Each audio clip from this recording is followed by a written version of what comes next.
Allora ragazzi, siamo qui per Piove, che è un film secondo me bellissimo e che l'abbiamo scoperto, insomma, viene in un certo qual modo, come dire, segato, se vogliamo così, da una censura che a mio avviso non ha minimamente senso. E tu poco fa hai detto una cosa molto bella, questo è un film che dovrebbe essere visto dalle persone della vostra età.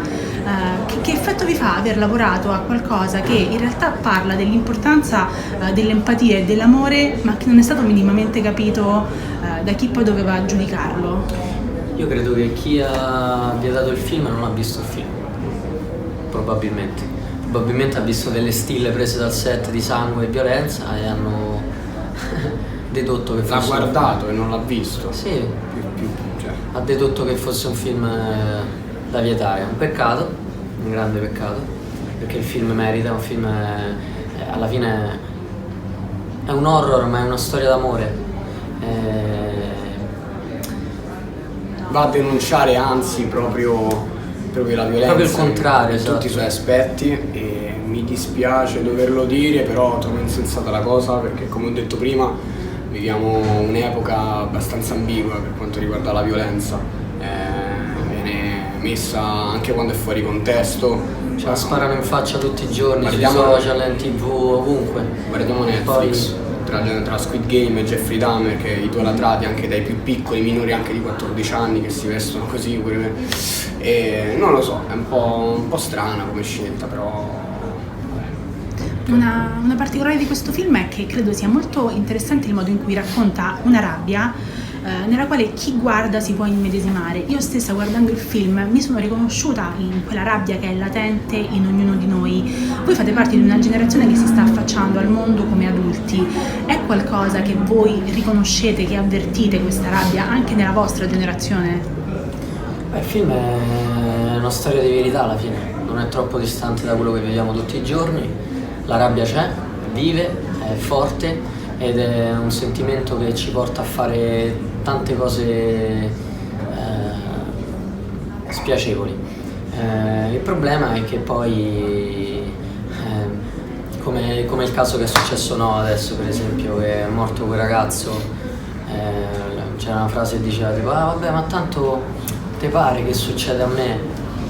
Poi succede e poi piangi perché fa male veramente. Un ragazzo di 18 anni è atroce, ha appena iniziato a vivere. Io ho perso un mio amico,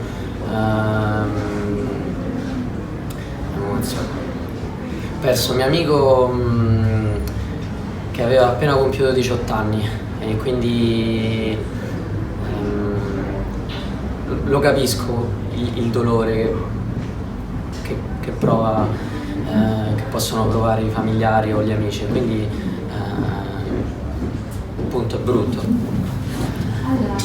Quello di Paolo è un film estremamente interessante dal punto di vista visivo, perché è pieno di suggestioni cinematografiche ma anche pittoriche. Volevo sapere se prima di iniziare a lavorare vi avesse dato dei consigli di visione, di lettura, dei consigli? Di visione o di lettura. Diciamo che per quanto riguarda il mio, Paolo ha seguito, mi ha dato delle indicazioni per seguire un percorso al di fuori, prima e dopo il set, insieme a Francesco, che è stato fondamentale per Gianluca, per il mio personaggio.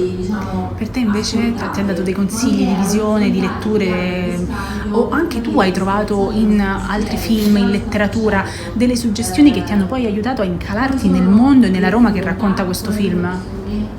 Cosa ci si aspetta quando si arriva a un progetto? Fammi pensare. Abbiamo fatto già un altro perché Riccardo Di Nardi rispetto a quello che è il lavoro per il film non mi sono ispirato a altre cose che ho visto, cioè di solito ho sempre un'ispirazione principale. Adesso sto facendo un film, mi ispiro a Johnny Depp in Ed Wood, in Serious Man, anche semplicemente Zodiac, J.K. Gyllenhaal, che è quel personaggio che sto facendo adesso in un film, è un personaggio molto naif, che però vive una sua avventura. Per Piove non ti so dire a cosa mi sono ispirato, mi sono lasciato molto trasportare dalla visione di Paolo.